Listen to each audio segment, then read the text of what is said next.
Welcome to Twitterati for the 16th week of 2013, the third Wednesday of April. I'm Caroline at PCM Creative on Twitter. I'm at Phil Campbell on Twitter. And today on Twitterati we're going to talk about the different styles of tweeting that have come out of this awful bombing that's gone on in Boston. Yeah.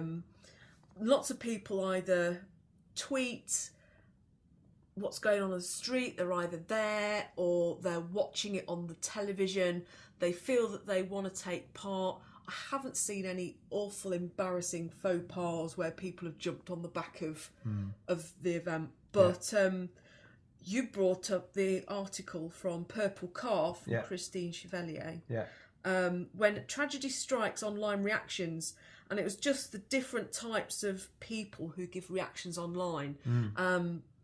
So we'll just go through those and have a little chat about them. Yeah, it's a brilliant piece actually, and you never know if to retweet or talk about these things, but I guess it's good to get these things out and get them people communicating it. But what I really liked about this, and I know Christina a little bit, we've met a few times, is the psychological approach to the person behind the tweets. And she sort of broke it down into 6 or 7 groups. I think 6 or 7, maybe more. Yeah, so she's got. So what groups have we got? She's got newsers, the denial, to retweeting the most recent news and sports and keeping up with hashtag mentions and searches, the most immediate and comforting reaction for these users. It's quite interesting, that sort of comforting of, I'm helping out, I'm doing something by retweeting this. I want to be. I want to show compassion by doing it. I guess this is where we're going to go to. I guess this is why a lot of big brands and media really like Twitter, is they go by this sentiment analysis and break people down in terms of, they groundswell towards these certain things. Yeah. What else have we got? Extreme users, which is denial and bargaining. They keep on the subject for long periods of time, sometimes spanning days into weeks. They often think of themselves of what I call curation journalists. That may be. Don't know about the denial. Well, okay, I guess there is a certain amount of denial in there.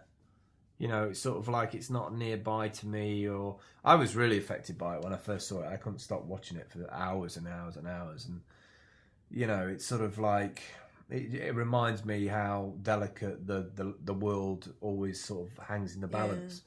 It could be absolutely anywhere. It could have been anybody's child, somebody we know. It is, isn't it? I mean, Boston's a funny one because, horrid. Again, out of all of the places, my perspective of world and American geography is kind of broadened since social media and engaging with people in the States and looking at a map and working out where they are.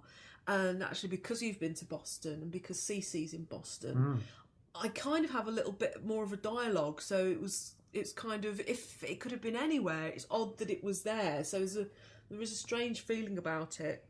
Well, it just seems to be now that a lot of these things are curated around what makes the most noise, most impact. I mean, it was the worst at the core time to there's no good time to do to attack it's just people. I mean, they're all unpleasant, but this just seems a new low. I mean, it's insipid, like the whole approach of like it's Patriots Day, and kids and families at a line. I mean, I don't know how many bombs were. I know there was 2, but I don't know how many. I know there was a third one.